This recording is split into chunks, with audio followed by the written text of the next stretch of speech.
오늘도 이곳에 함께 모여 하나님께 예배를 드리고 계신 여러분 모두에게 우리 주님의 은혜와 평화가 넘치시기를 바랍니다. 우리는 지난주에 가인의 자손에 관한 내용을 살펴보았습니다. 그 내용을 우리가 돌이켜보자면 가인은 하나님의 곁을 떠나 에녹성이라는 도시를 지었습니다. 그 도시에서는 인간의 욕망으로부터 일어난 문화, 예술, 기술, 산업 등이 발전해 갔습니다. 그러나 그 에녹성이라는 도시 이야기의 끝은 람에게 복수국으로 끝이 났었습니다. 여러분, 그 이야기가 무엇을 뜻한다고 했습니까? 우리의 욕망이 다스려지지 못할 때 그 끝은 처참한 비극으로 끝이 난다는 뜻이었습니다. 욕망이 다스려지지 못하는 세계는 악의 소굴이 된다는 것입니다. 그러면 여러분, 우리의 욕망이 다스려지지 못하고 세상이 악의 소굴이 되면 그런 세상은 결국 어떻게 된다고 했습니까? 가인의 가문이 셋의 가문으로 대체된 것처럼 그러한 악의 소굴은 완전히 사라지게 된다고 했습니다. 그것이 지난주까지의 내용이었습니다. 그리고 오늘의 본문으로 넘어옵니다. 1절입니다. 이것은 아담의 계보를 적은 책이니라 하나님이 사람을 창조하실 때라고 기록이 되어 있습니다. 여러분, 이게 무엇입니까? 배경을 설정해주는 단락이죠. 지금부터 시작되는 이야기는 또다시 새로운 이야기가 시작된다는 것입니다. 그런데 여러분, 1절 하반절과 2절 상반절을 보시면 하나님이 사람을 창조하실 때 하나님의 모양대로 지으시되 남자와 여자를 창조하셨고 그들이 창조되던 날에 하나님이 그들에게 복을 주셨다라고 기록이 되어 있습니다. 여러분, 이 문장은 우리가 이전에 한번 보았던 문장이 아닙니까? 어디서 이 문장을 봤습니까? 지난 1장 27절과 28절을 보시면 이 문장과 똑같은 문장이 기록되어 있음을 알 수 있습니다. 그럼 여기서 우리는 지금 지난 1장과 지금 이 5장이 어떠한 연관이 있는 것 같은 느낌을 받을 수 있지 않습니까? 그럼 1장과 2장이 어떠한 연관이 있을까요? 여러분, 지난번에 오경 속의 수많은 이야기들은 그 각각의 이야기들이 여러 그룹들에 의해서 전승되어졌다고 했었습니다. 창세기 1장의 창조 이야기와 2장의 창조 이야기는 한쪽은 제사장 그룹에 의해서 전승되어졌고 다른 한쪽은 유다 지파 사이에서 전승되어졌다고 말을 했습니다. 그럼 여러분, 오경 속에는 수백 가지의 이야기가 담겨져 있는데 그럼 그 수백 가지의 이야기들이 모두 다 제각기 다른 그룹에 의해서 흘러져 내려온 것일까요? 만약에 오경에 300개의 이야기가 들어있다고 한다면 그 300개의 이야기가 전부 다 300개의 다른 그룹들에 의해서 흘러져 내려온 것일까요? 그런 것은 아닙니다. 여러분, 어느 한 그룹에서 여러 개의 이야기들을 함께 보존하고 전했을 가능성이 있지 않겠습니까? 예를 들어서 제사장 그룹에서 60개의 이야기를 보존했었다면 유다 지파에서는 100개의 이야기를 보존하고 또 다른 그룹에서는 150개의 이야기, 또 다른 그룹에서는 90개의 이야기를 보존하고 전했을 가능성이 있다는 것입니다. 그럼 여러분, 오경에 기록된 수많은 이야기들 중에서 어떻게 어느 특정한 한 집단에서 보존하고 있었던 이야기를 골라낼 수 있을까요? A그룹에는 60개의 이야기가 있었다고 한다면 그 60개의 이야기를 어떻게 골라낼 수 있을까요? 그 수많은 이야기들 속에 특정한 공통점을 가지고 있는 이야기들을 따로 찾을 수 있기 때문입니다. 여러분, 방금 우리가 살펴보았듯이 1장 27절과 28절의 내용과 오늘의 본문 5장 1, 2절의 내용을 보면 그 단어 하나 다르지 않고 같음을 알 수 있습니다. 그렇다면 여러분, 오늘의 본문은 1장의 창조 이야기가 전승되던 제사장 그룹에서 함께 보관되었을 가능성이 크겠습니까? 아니면 2장의 창조 이야기가 전승되던 유다 지파에서 함께 보관되었을 가능성이 크겠습니까? 당연히 1장의 창조 이야기를 전승하던 제사장 그룹에서 함께 보관되었을 가능성이 크다는 것입니다. 이런 식으로 우리는 오경 속의 수많은 이야기들을 그 공통된 특징에 따라서 몇몇 전승 집단의 자료들로 분류를 할 수 있습니다. 그것을 오경의 문서설 또는 전승설 이렇게 말을 합니다. 오늘은 대충 이 정도로만 소개를 해드리고 그런 문서설, 전승설에 관한 이야기는 다음에 시간을 따로 내서 자세하게 설명을 드리도록 하겠습니다. 오늘은 이처럼 오경 속의 수많은 이야기들 속에는 같은 그룹에서 전승되던 여러 이야기들이 있다는 것만 기억을 해주시기를 바랍니다. 아무튼 오늘 이 5장의 이야기는 1장의 창조 이야기와 함께 전승되던 이야기입니다. 그리고 2장의 이야기부터 4장의 가인 이야기까지는 유다 지파에서 함께 전승되던 이야기였습니다. 그렇다면 원래는 1장과 5장의 이야기가 이어져 있었는데 나중에 오경을 하나의 이야기로 편집한 사람들이 1장과 5장 사이에 2장부터 4장의 이야기를 나중에 삽입했다는 결론이 도출되어 나옵니다. 그렇다면 여러분, 우리가 여기서 생각을 해보아야 할 것이 있는데요. 여러분, 원래 창세기 1장과 5장이 함께 보존되어 내려왔고 2장과 4장의 이야기가 또 따로 보존되어 내려왔으니 이렇게 서로 따로따로 전승되어져 내려온 이야기들은 그 출처가 다르니까 그 이야기를 따로따로 해석을 해야 될까요? 지금 이 5장 이야기 따로, 2장부터 4장 이야기 따로 이렇게 따로따로 해석을 해야 하느냐 이렇게 묻는 것입니다. 여러분들께서는 어떻게 생각하십니까? 물론 5장 이야기 따로, 2장부터 4장 이야기 따로 이렇게 따로따로 해석을 할 수 있습니다. 그 이야기들 독자적으로도 분명히 메시지를 지니고 있습니다. 그러나 우리가 생각해야 할 것은 그렇게 따로따로 서로 다른 그룹들 사이에서 전승되던 이야기들이라고 할지라도 최종적으로 지금 우리 손에 들려있는 상태는 그 수많은 이야기들이 하나로 엮여서 있는 지금 이 상태라는 것입니다. 우리는 그것을 기억해야 합니다. 하나님께서는 그렇게 수백 년의 기간 동안 수백 개의 신앙 이야기가 만들어지고 전승되고 나중에 그 수많은 이야기들이 하나로 합쳐진 이 최종적인 하나의 성경 이야기를 하나님 당신의 말씀으로 사용하고 계시기 때문입니다. 그러니 우리는 이 한 권의 성경이 탄생되는 과정이 그렇게 복잡하다고 할지라도 그 전체적인 이야기를 하나의 이야기로 받아들일 수 있어야 한다는 것입니다. 하나님께서는 하나로 엮여진 이 전체 이야기를 당신의 뜻으로 계시하고 계시기 때문입니다. 우리는 그것을 반드시 기억해야 합니다. 그럼 그것을 기억하시면서 본문으로 돌아가 보겠습니다. 다시 2절입니다.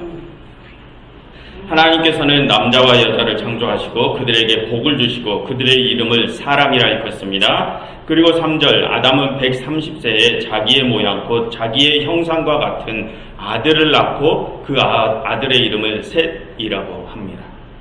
그런데 여러분, 지난 1장의 내용을 떠올려 보시면 아담은 하나님의 형상대로 만들어졌다고 했습니다. 그런데 지금 여기서는 아담의 자손 셋이 누구의 형상을 닮았다고 합니까? 아담의 형상을 닮았다고 합니다. 여러분, 이게 무슨 뜻일까요?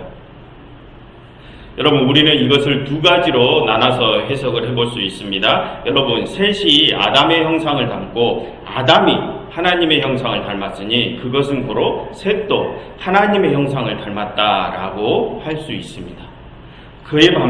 그런데 반면에 이렇게도 생각을 할 수 있습니다. 아담은 하나님의 형상을 닮았으나 일부러 저자가 셋이 하나님이 아니라 아담의 형상을 닮았다고 하는 것에는 다른 이유가 있을 수 있습니다. 여러분, 이전의 내용을 생각해 보시면 2장과 3장에 무슨 내용이 있었습니까? 하나님의 형상을 닮아서 창조된 아담이 선악과를 따먹고 죄를 짓는 내용이 있었습니다. 여러분, 그것은 이제 아담에게 있는 하나님의 형상에 금이 갔다는 내용입니다. 원래 하나님의 형상대로 만들어진 사람이었으나 죄를 지음으로 하나님을 떠난 사람은 이제 온전한 하나님의 형상이 아니라는 것입니다. 그럼 여러분, 지금 3절에서 셋이 하나님의 형상이 아니라 아담의 형상을 닮았다는 것이 어떻게 더 해석이 될 수 있습니까? 셋은 하나님의 완전한 모습이 아니라 사람인 아담처럼 불완전한 모습이 될 수 있다고도 해석을 할 수 있습니다. 이처럼 셋이 아담의 형상을 닮았다는 것은 셋이 온전하신 하나님의 형상을 닮았다는 것으로도 해석이 되어지고, 또는 불완전한 사람의 형상을 닮았다는 것으로도 해석이 되어질 수 있습니다. 그렇다면 여러분, 이러한 이중적인 셋의 모습이 어떻다는 것입니까? 뭔가 불안정하다는 것입니다. 여러분, 지난주의 내용을 한번 기억을 해보십시오. 지난주에 가인은 자신의 욕망에 따라 도시를 쌓았습니다. 그리고 그 가인의 후손 라멕은 소년을 죽이는 극악무도한 범죄를 저질렀습니다. 그리고 그 라멕은 자신의 죄를 자랑이라도 하듯 세상과 하나님을 비꼬는 노래를 불렀죠. 죄를 선택한 가문의 마지막 모습은 그런 최악의 모습이라는 것입니다. 그러니 그런 가문을 하나님께서 어떻게 하셨습니까? 하나님께서는 그런 가인의 족보를 셋의 족보로 대체하셨습니다. 여러분, 이것이 무슨 뜻입니까? 죄악의 길을 선택한 자는 영원히 사라질 것이라는 뜻이었습니다.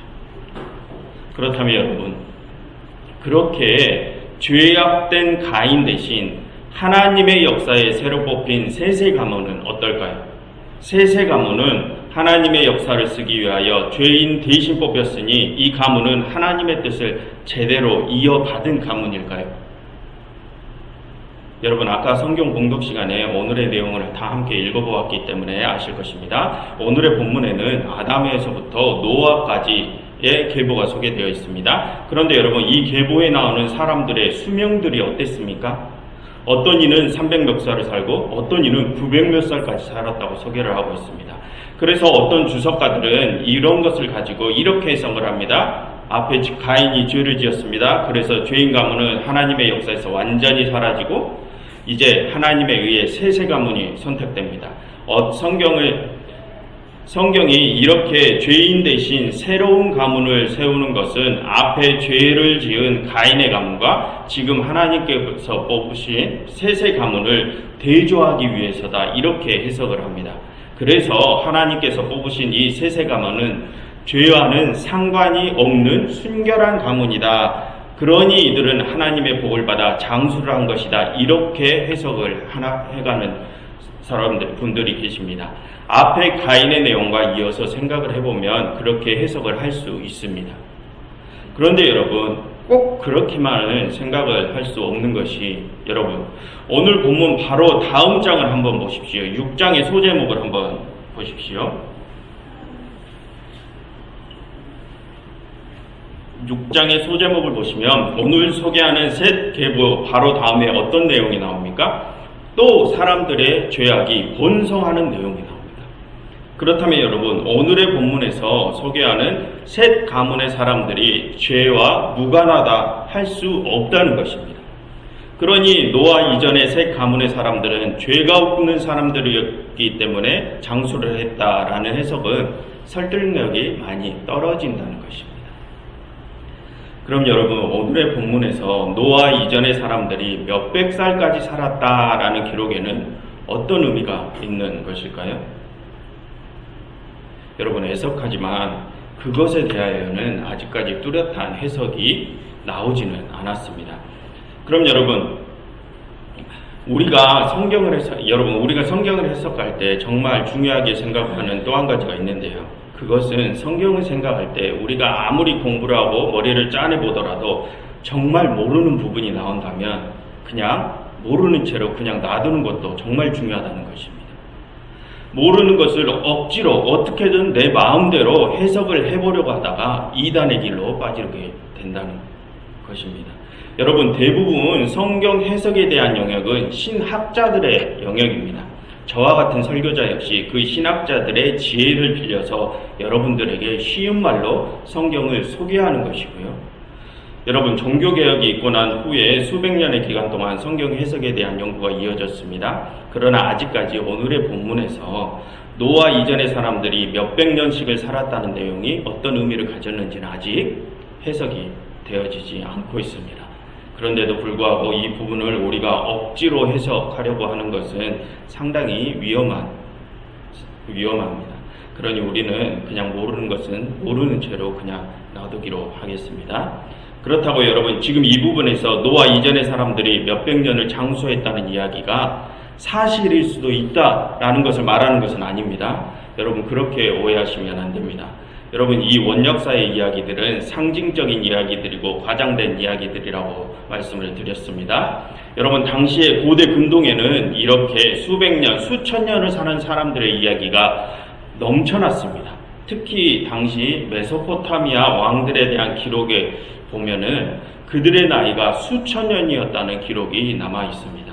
그렇게 과장된 기록들이 당시에는 유행이었다는 것입니다. 여러분 지금 우리 시대의 영화들도 보면 슈퍼맨 같은 영웅들이 영원히 나이도 들지 않고 죽지도 않는 자들이 나오지 않습니까? 그런 것과 같은 맥락입니다. 당시에 영웅으로 추대받던 사람들은 기록을 남길 때 그렇게 수천 년, 수만 년을 살았다고 그렇게 기록을 남긴 것입니다. 그렇게 과장돼서 남긴 것입니다. 그게 유행이었다는 것입니다. 그런데 우리가 그것을 마치 사실처럼 받아들인다면 우리는 많은 혼란을 겪을 수 있습니다. 그러니 우리가 이 원역사를 읽을 때는 항상 이 이야기들은 상징적인 이야기들이다 라는 것을 꼭 기억하고 읽어야 합니다. 아무튼 다시 본론으로 돌아와서 이 5장의 계보에 소개된 나이들에 관해서는 그들이 죄가 없기 때문에 장수한 것이 아니라는 것을 기억해 주시길 바랍니다. 가인 가문 대신 시작된 역사이지만 이 셋 가문 역시 결국에는 죄와 연결이 됩니다. 그러니 셋이 아담의 형상을 닮았다는 것은 새롭게 시작된 사람에게는 하나님의 모습이 있기도 하지만 죄를 지은 아담의 모습도 함께 공존한다는 것을 말해줍니다. 그만큼 이제 사람들은 불안정해졌다는 것입니다. 그런데 여러분 우리가 절망하기는 아직 이릅니다. 여러분 우리가 오늘의 셋 가문에서 눈여겨보아야 할 이름들이 있는데요. 여러분들께서 지금 성경을 보시면서 이 셋 가문에서 우리에게 익숙한 이름들이 있는지를 한번 찾아보십시오. 힌트를 드리면 다른 사람들은 다 그들의 이름과 수명만 소개되어 나오는데 특이하게 두 사람만 이름과 수명 그리고 그들의 행적에 대해서도 자세히 소개되어 나와 있습니다. 그리고 그 두 명은 지난주에 소개된 사람과 동명이인들입니다. 그 두 사람이 누구인지 한번 찾아보십시오.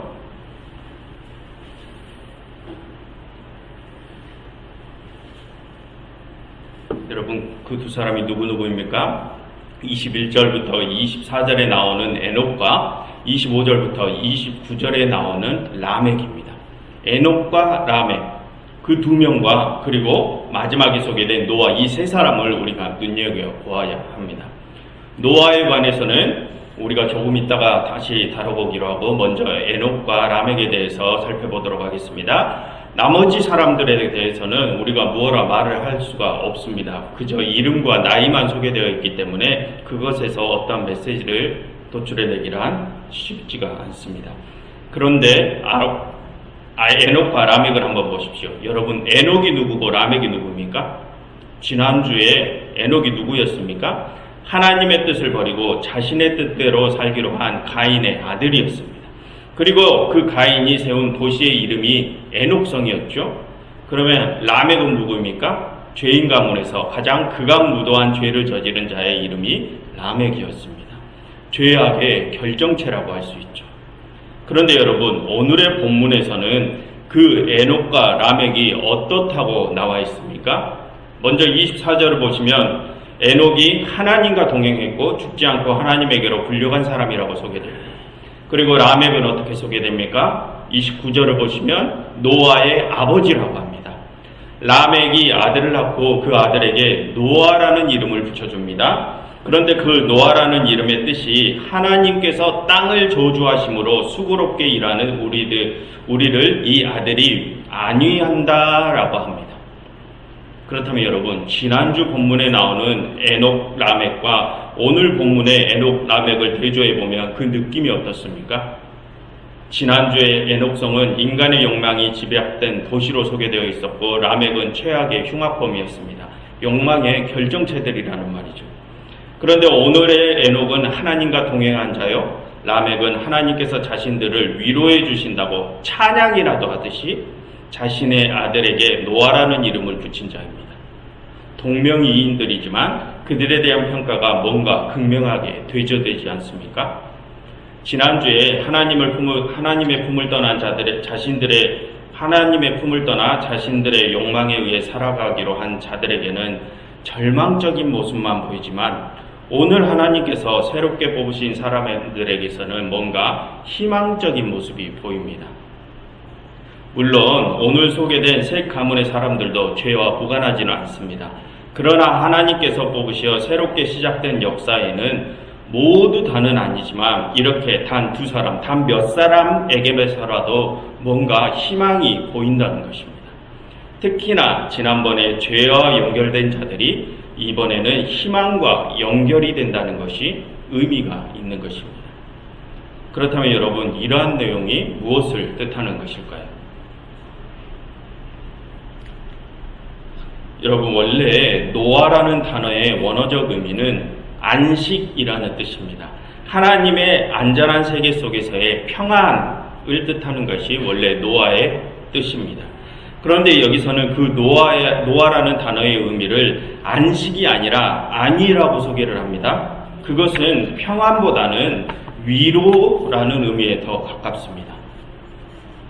여러분, 구약 성경에는 이 안위, 위로라는 용어가 자주 나옵니다. 그런데 이 위로라는 용어는 항상 이스라엘이 삶과 죽음의 갈림길에서 그들의 운명이 죽음에서 삶으로 전환될 때 이 위로라는 용어가 나옵니다. 여러분, 이사야 40장 1절과 2절을 보시면 이스라엘의 포로 상황이 이제 종결되었다라는 선포를 하는데 이 위로라는 단어가 쓰였음을 알 수 있습니다. 여러분, 이스라엘은 바벨론 포로기를 거치고 페르시아에 의해서 그 포로기가 끝나지 않습니까? 물론 나중에 또 그리스 로마에 의해서 다시 이스라엘이 점령당하기는 하지만 그 전에 바벨론에 의한 포로기는 끝났다는 것입니다. 구약 성경에서는 그렇게 죽음의 고통이 끝나는 상황을 소개할 때 죽음에서 생명으로 넘어가는 전환기에 항상 이 위로라는 단어를 씁니다. 그런데 여러분, 지금 세세속보에서 그 위로라는 단어가 나왔습니다.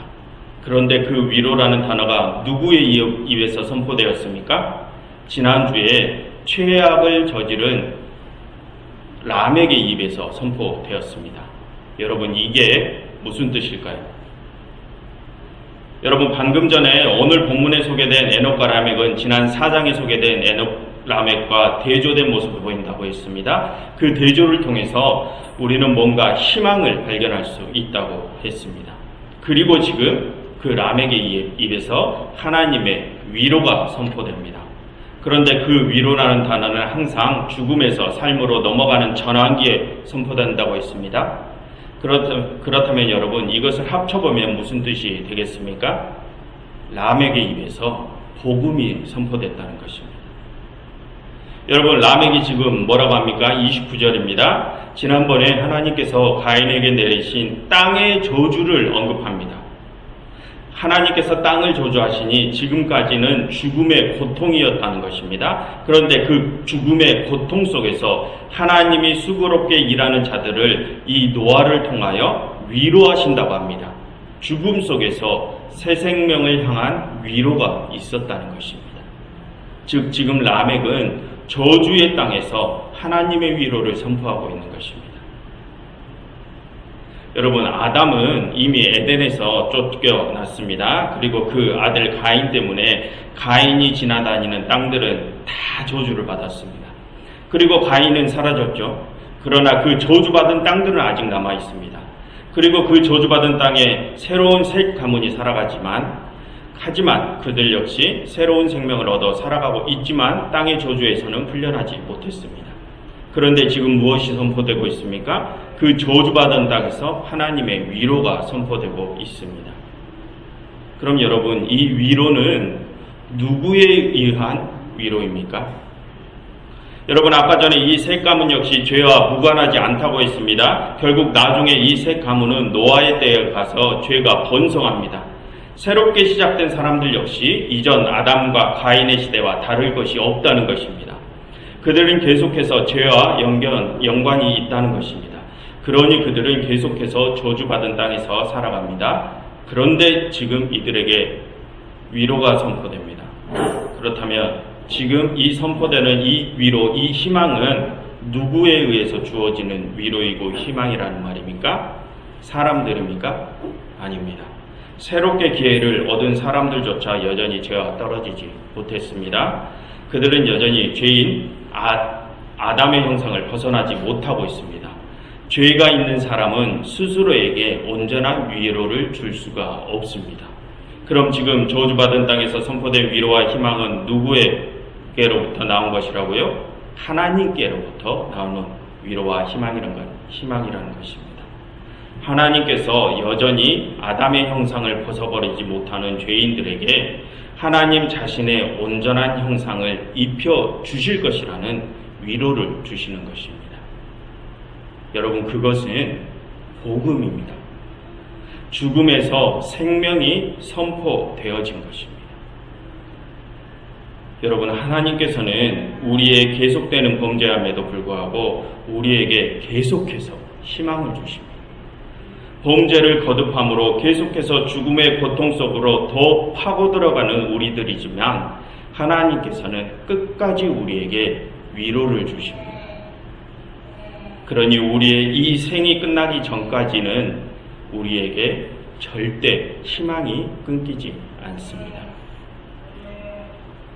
여러분, 지금 내가 깊은 절망 가운데 있다 할지라도 그것이 나의 잘못으로 비롯된 절망과 고통이라 할지라도 하나님께서는 우리를 용서하시고 우리를 위로해 주십니다. 하나님께서는 우리를 창조하신 아버지이시기 때문입니다.